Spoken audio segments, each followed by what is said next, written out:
Haleluya, puji Tuhan. Haleluya. Saya akan berbicara tentang bagaimana kita bisa mengisi kemerdekaan yang Tuhan telah karuniakan pada kita. Kita masuk di dalam era kerajaan sebagai orang-orang yang ditetapkan untuk berhasil dan menang. Saya berbicara tentang Lion of Judah, ya, atau singa dari Yehuda. Amin.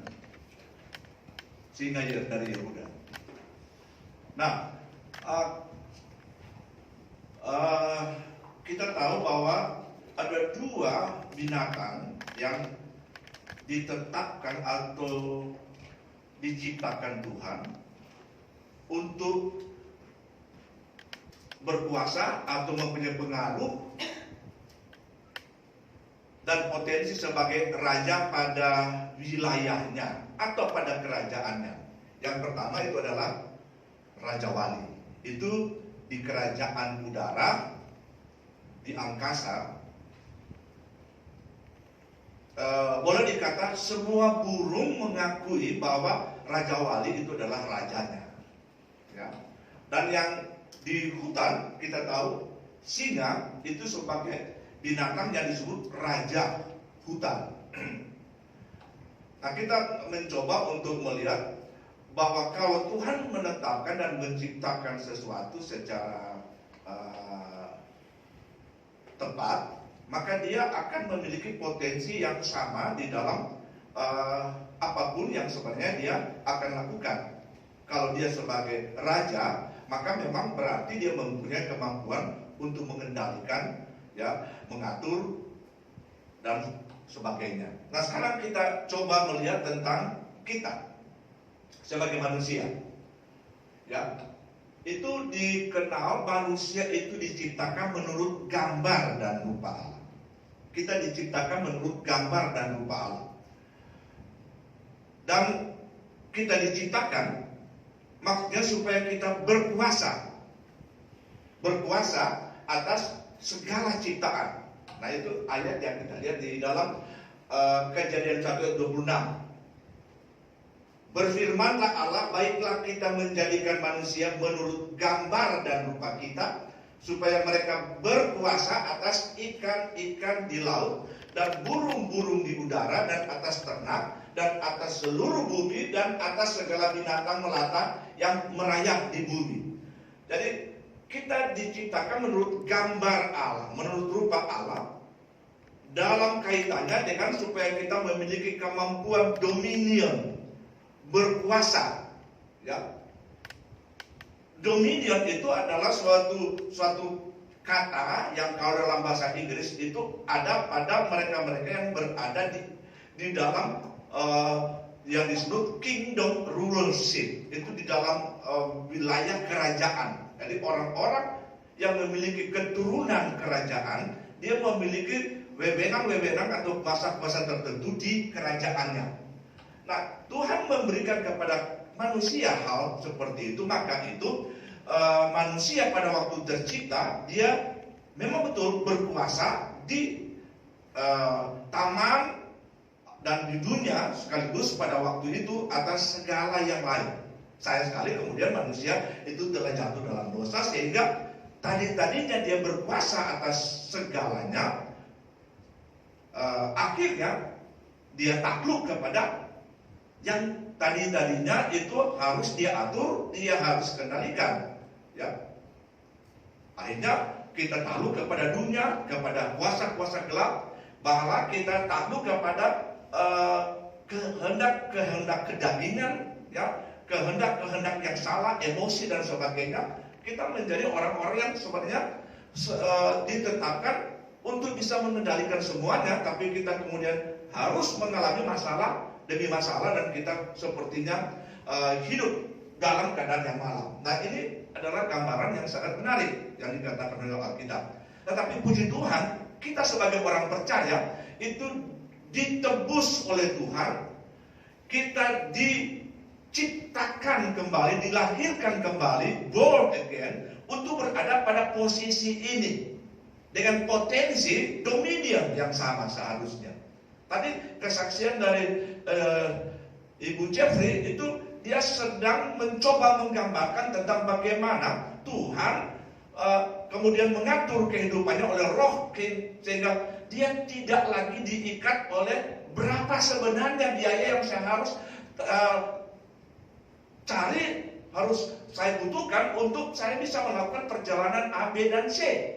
Ya, itu dengan kemampuan percaya yang luar biasa, akhirnya segala sesuatu itu bisa tercukupi sampai saat ini dan akan berlangsung seterusnya. Have dominion over the financial. Itu yang kita lihat. Ya, nah coba kita lihat di sini. Kita berada di mana sebenarnya? Menurut Alkitab. Tetapi kamulah bangsa yang terpilih, imamat yang rajani. You have a chosen generation. Generasi yang terpilih.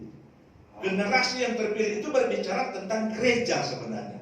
Kita adalah orang-orang yang terpilih. Lalu kemudian orang terpilih menjadi apa? Disebutkan ya, imamat yang rajani.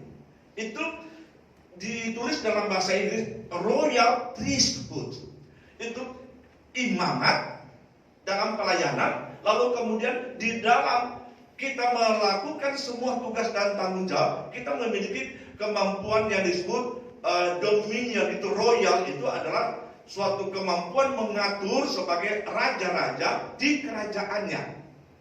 Seperti kalau Raja Wali, dia memiliki dominion untuk menaklukkan angkasa. Walaupun angkasa itu badainya besar, dia tidak merasa takut karena dia bisa mengatur. Ya, dia tidak akan dihempaskan oleh badai. Dia malah akan melambung lebih tinggi daripada badai. Disebutkan terus, bangsa yang kudus, umat kepunyaan Allah sendiri, supaya kamu memberitakan perbuatan-perbuatan yang besar dari Dia, yang telah memanggil kamu keluar dari kegelapan kepada terangnya yang ajaib. Jadi kita adalah bangsa atau umat yang generasi yang terpilih, dan kita memiliki posisi sebagai a royal priesthood. Nah, saya ingin supaya saudara perhatikan apa yang dikatakan di dalam Alkitab tentang Yesus. Ya, saat kita punya hubungan dengan Yesus Kristus sebagai Tuhan, kali dikatakan kita itu diciptakan segambar dan serupa dengan Dia. Nah, dalam catatan Wahyu pasal 17 disebutkan begini, ayat 14. Mereka akan berperang melawan anak domba, tetapi anak domba akan mengalahkan mereka, karena ia adalah Tuhan atas segala Tuhan dan Raja di atas segala Raja. Mereka bersama-sama dengan Dia juga akan menang, yaitu mereka yang terpanggil, yang telah terpilih, dan yang setia. Siapa itu yang terpanggil, yang terpilih, dan yang setia? Saya dan saudara, gereja. Nah, menjadi bagaimana kita? Disebutkan menjadi seperti anak domba yang menang. Amin. Anak domba yang menang itu berada pada posisi sebagai apa? Disebutkan di sini. Dia adalah Tuhan atas segala Tuhan. Lord dalam bahasa Inggris, Lord of Lords.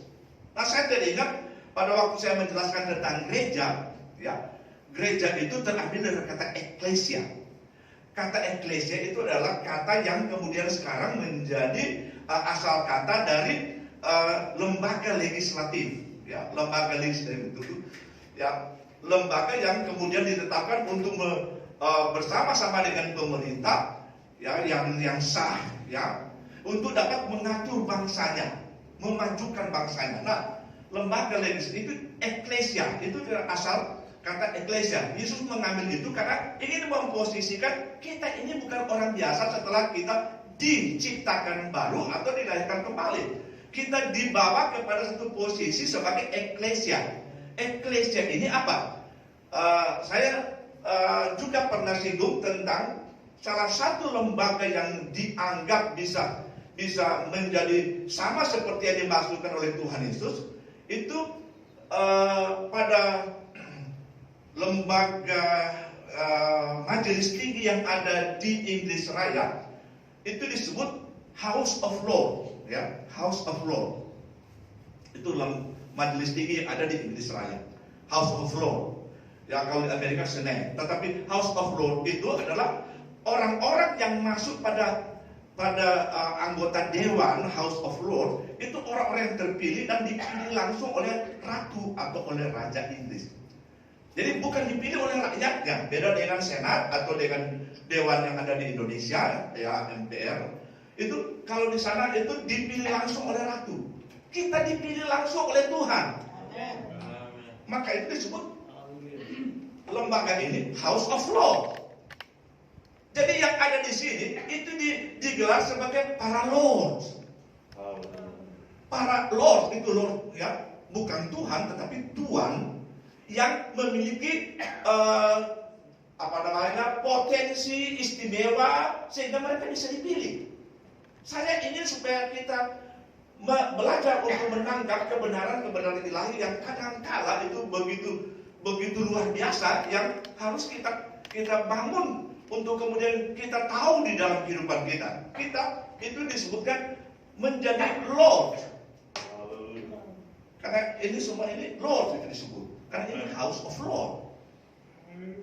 Eklesia itu adalah lembaga atau lembaga legislatif pada sebuah bangsa, dan kita lihat bahwa itu dipilih oleh Tuhan menjadi gelar atau nama dari kita sebagai gereja. Untuk apa kita disebut sebagai gereja? Supaya kita bisa melakukan perkara besar untuk bangsa, untuk kerajaan. House of Lord. Ya, kalau di dalam bahasa Indonesia seolah-olah tuan atas banyak sekali tuan-tuan di sana, di luar. Bukan. Itu adalah tuan, dia adalah tuan yang tertinggi di antara kita, dan Tuhan menganggap kita mendapat gelar Lord.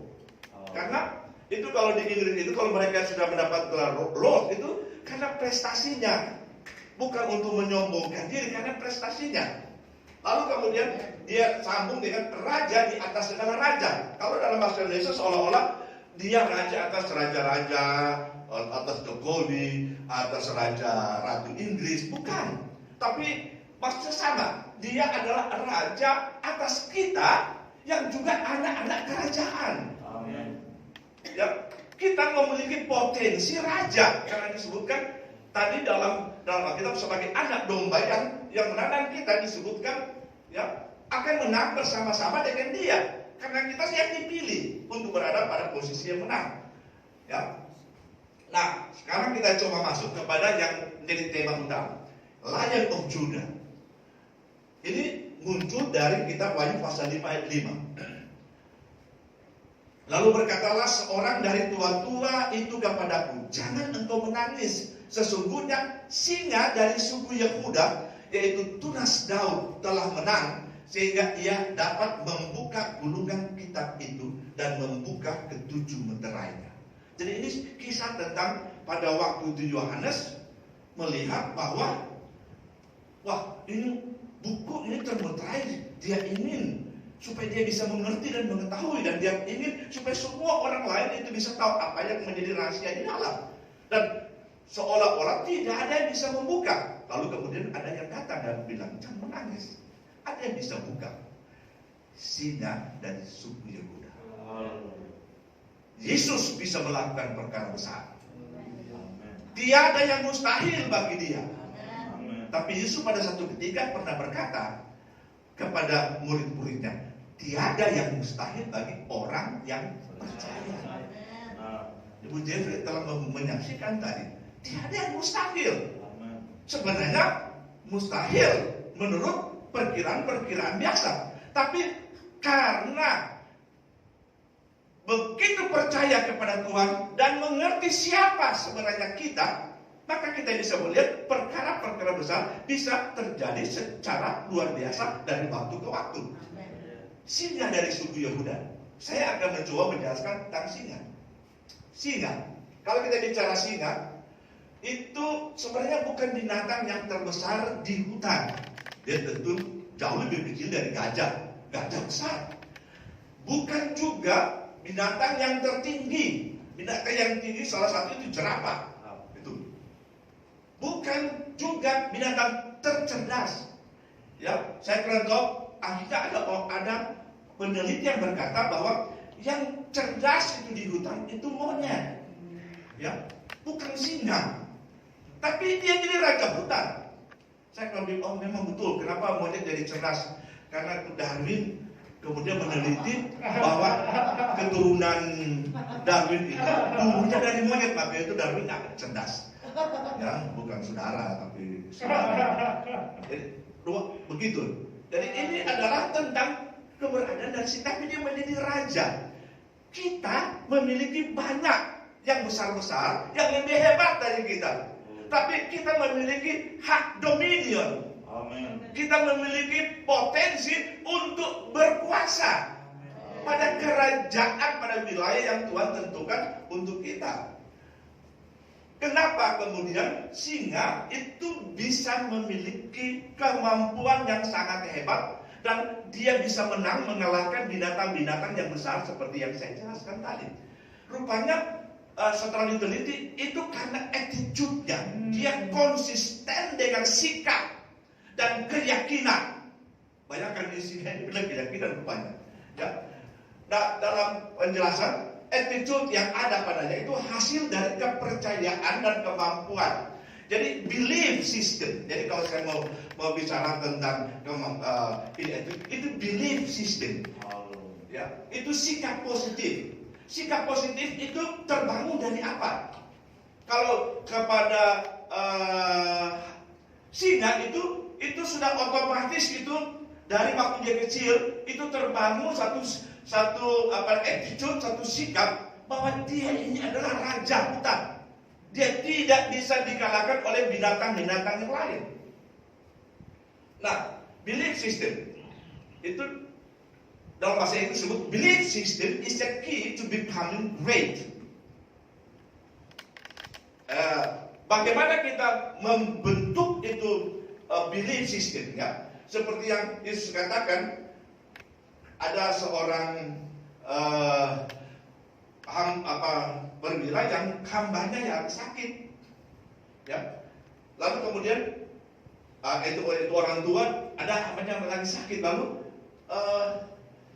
akhirnya dia berhasil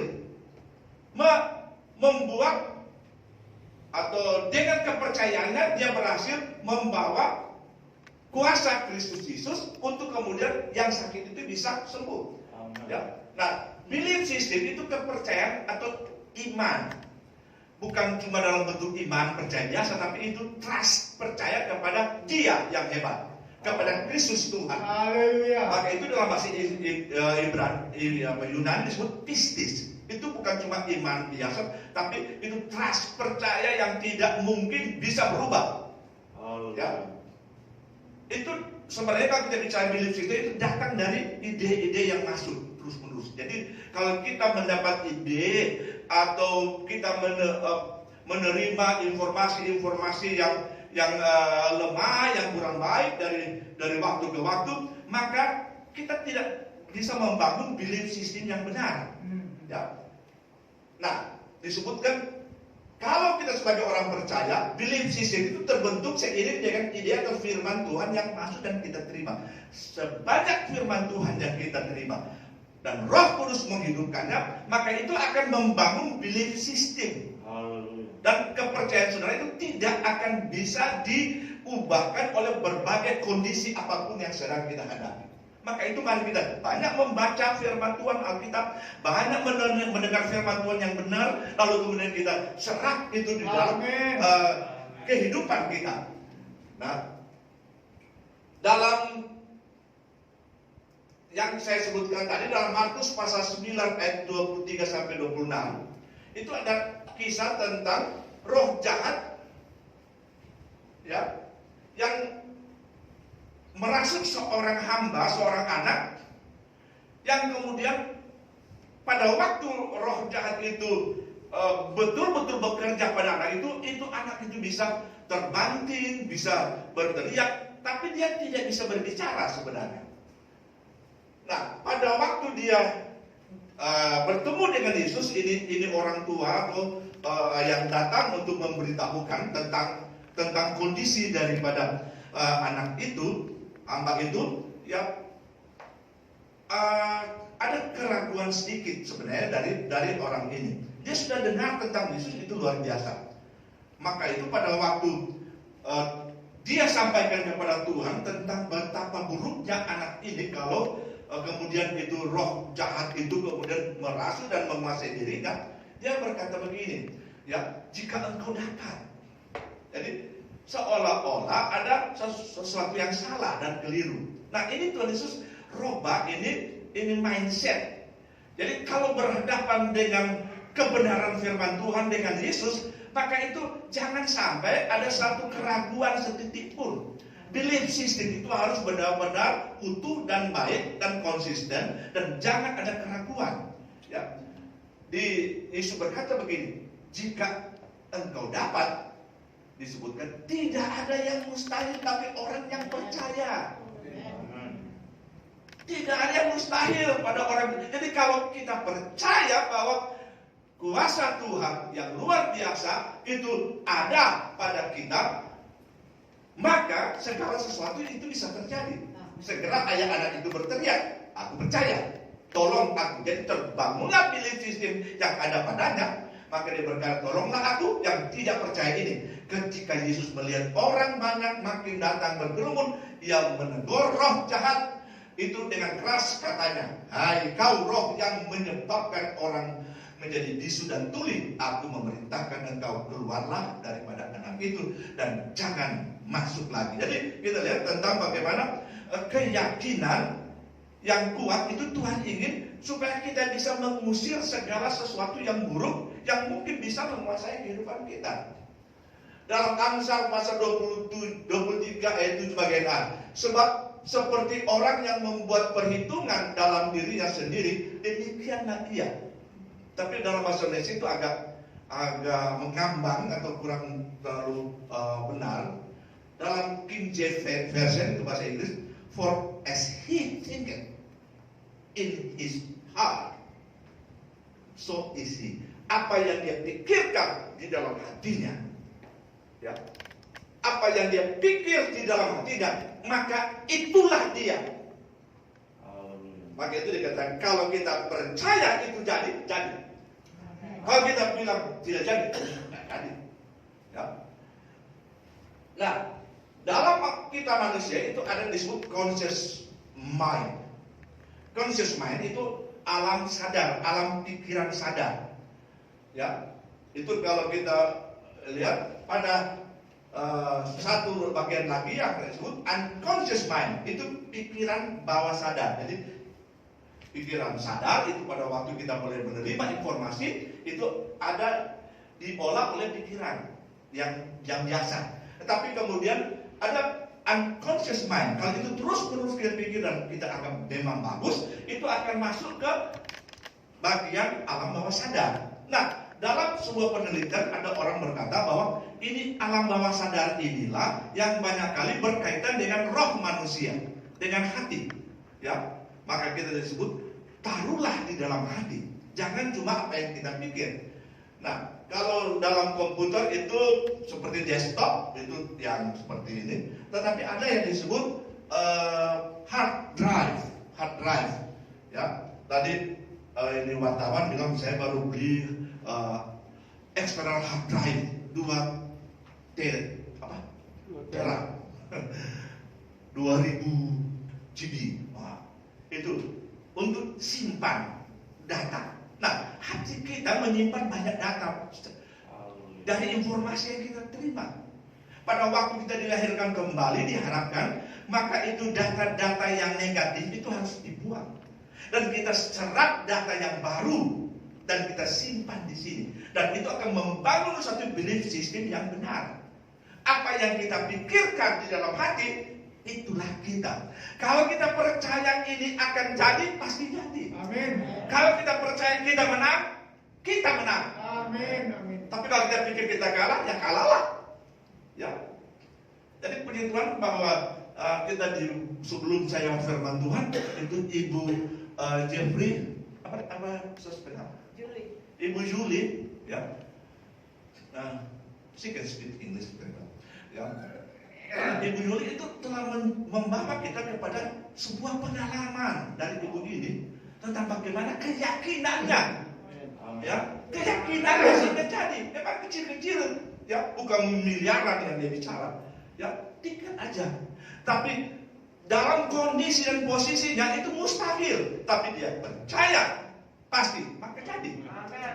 Dan ini adalah hal yang sama yang harus kita bangun dalam kehidupan kita. Kita kebanyakan di sini para perintis, ya. Itu teman-teman Ibu Yul di sini perintis hebat-hebat. Tetapi saya ingin mengasah kembali belief system, bangun itu keyakinan yang kuat. Kalau kita sebagai anak raja atau ada di dalam royal priesthood, maka mari kita bangun satu belief system yang benar supaya hati kita itu dipenuhi dengan hal-hal yang positif. Attitude kita itu akan mengantar kita dari kemenangan kepada kemenangan yang lain. Ini singa kan attitude-nya luar biasa. Pada waktu dia sedang dalam perjalanan, apalagi pada waktu siang hari, lalu dia berjumpa dengan gajah, dia tidak takut pada gajah itu. Kenapa dia tidak takut? Karena belief system itu begitu hebat.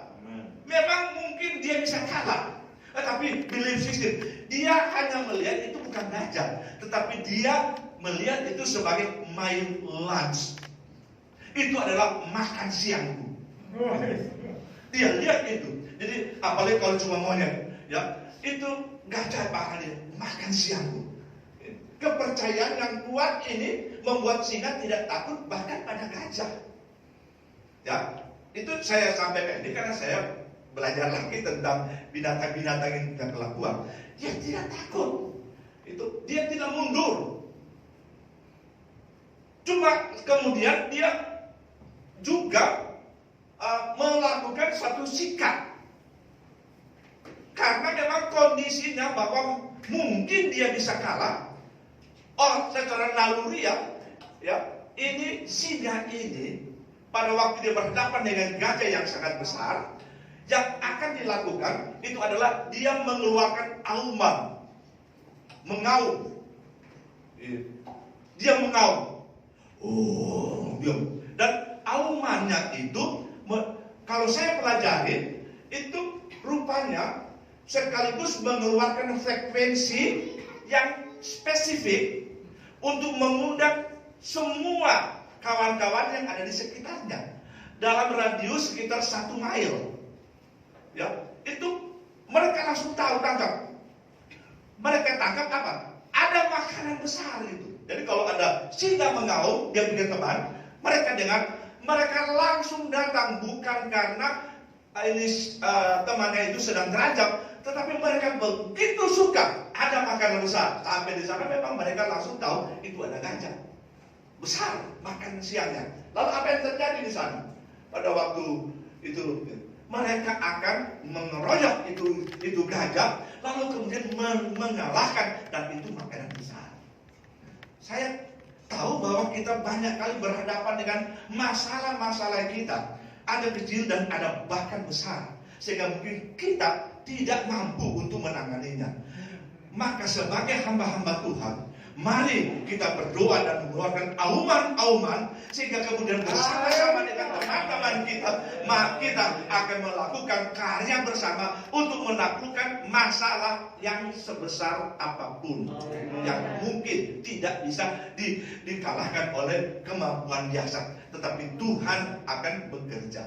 Dan itu auman singa itu sama seperti sekarang saya sedang mengaum, menyampaikan kepada kita. Mari kita bergerak bersama-sama. Mari kita bekerja bersama-sama. Kita berhadapan dengan situasi yang terakhir ini, ya, dengan dunia yang begitu berbahaya, tetapi kita yakin kita adalah keturunan singa dari Yehuda.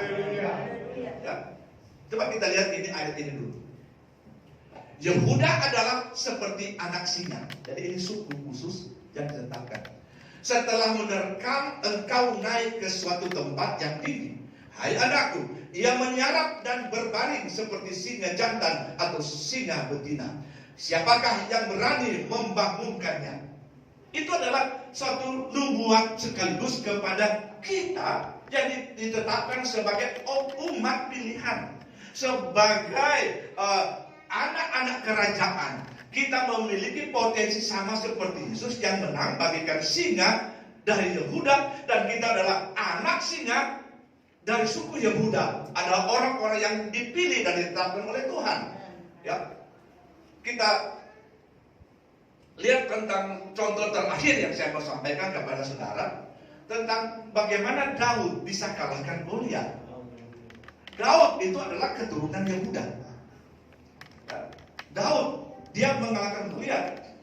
Dia itu sejak dia dari kecil, dia terus bergaul dengan Tuhan. Ya, dia menyanyi, menyembah, memuji Tuhan. Dia menerima semuanya pada alam sadar, kemudian dia rekam itu masuk ke dalam hatinya, ya, ke alam bawah sadar, dan kemudian menjadi bagian dari sikap dan attitude-nya di tengah-tengah situasi dan kondisi yang mungkin nanti akan dihadapi.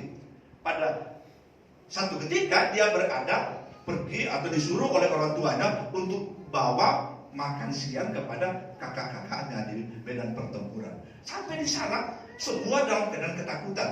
Raja Saul dalam keadaan takut. Ya. Setelah dicari tahu kenapa itu terjadi, rupanya ada raksasa atau Goliat, pasukan Filistin yang hebat, dan telah menakuti, mengintimidasi ini orang-orang Israel. Mereka ketakutan. Pada waktu dia mendengar ini Goliat, dia mencecah Allahnya, mencecah bangsanya, maka bangkitlah apa yang sudah ada di dalam attitude-nya itu bagaikan singa. Dia bilang, ngana aku dapat dari kita. Ya, ini dia. Hari ini juga Tuhan akan menyerahkan engkau ke dalam tangan, dan aku akan mengalahkan engkau dan memenggal kepalamu dari tubuhmu. Hari ini juga aku akan memberikan mayatmu dan mayat tentara orang Filistin kepada burung-burung di udara dan kepada binatang-binatang liar, supaya seluruh bumi tahu bahwa Israel mempunyai Allah. Itu attitude dari singa. Dia tidak peduli besarnya dibandingkan dengan dirinya terlalu kecil. No way. Dia tidak takut.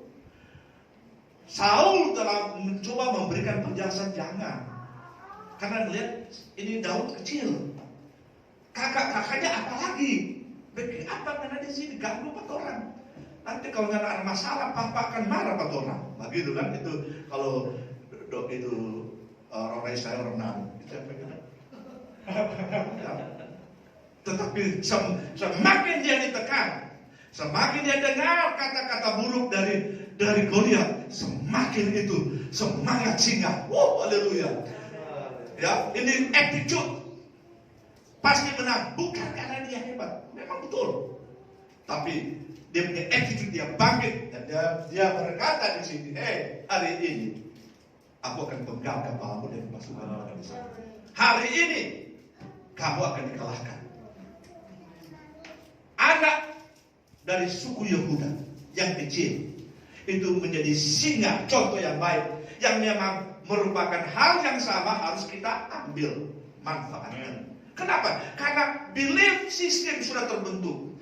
Percayanya kepada kehebatan, keperkasaan Tuhan itu begitu luar biasa. Bayangkan dia kan langsung ke sungai, dia hanya mengambil 5 batu untuk alih-alih. Itu kan kalau batu untuk alih-alih kecil-kecil, mustahil bisa roboh. Tetapi kalau Tuhan yang mau beracara, pasti bisa. Tapi Tuhan akan beracara kalau kita memiliki satu sikap yang sama, sikap iman yang sama untuk mengatasi problem dan masalah yang kita hadapi. Kita sama seperti Daud ini juga, bukan orang hebat.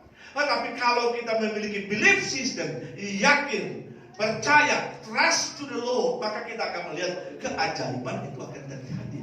kepada bapak daripada anak yang dalam keadaan sekarat itu.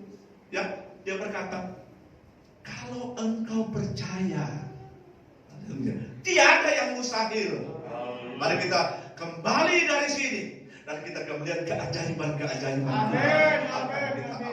Mari kita berdoa. Tuhan, kami berdoa